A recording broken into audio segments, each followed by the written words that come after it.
now to the United States, where President Joe Biden has ridiculed one of the most significant holidays in the Christian calendar.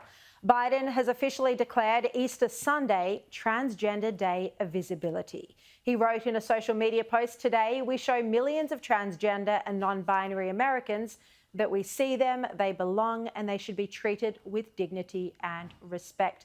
Of course, that's all true, but the question is why on Easter Sunday, and he has been condemned for this move. Joining me now, Sky News contributor Kosha Gada. Kosha, great to see you. What's been the reaction to Biden doing this on Easter Sunday? Hi, Sharri. Great to be with you. It definitely seems to have set off a firestorm this year. I was looking into it actually, and I wasn't that familiar with this day myself because it never received such a firestorm before. It actually was established in 2009 by a US-based youth advocacy group, and since then it's globalized and expanded. Biden actually proclaimed March 31st to be this day when he took office back in 2021.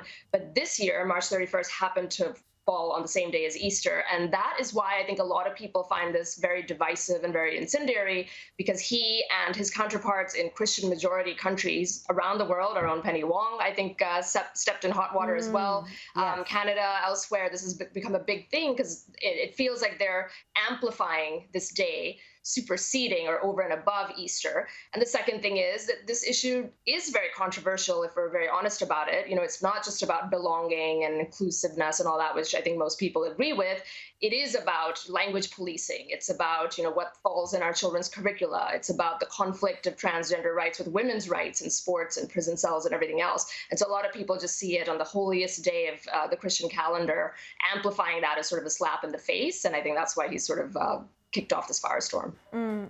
Donald Trump has also drawn criticism this weekend after posting a video on social media that contains the horrific image of Joe Biden tied up on the rear of a passing truck. Kosha, why would he do this, given the claims that he's already facing of encouraging violence? I think this is classic Trump and not the best version of him.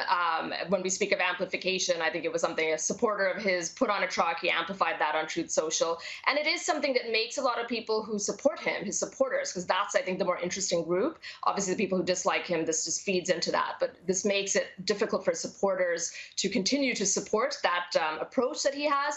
I will say that, unfortunately, since we've crossed the Rubicon in so many ways in terms of just the viciousness and how dirty politics has gotten in the US over the years, and it seems to be at a fever pitch now, on top of the fact that people are sort of used to Trump. He's done this kind of thing before. It doesn't quite spark as much furor from his base as it would have maybe 4 or 5 years ago. But I think most people would agree that we just wish he didn't do this because it doesn't help and he doesn't need to do it.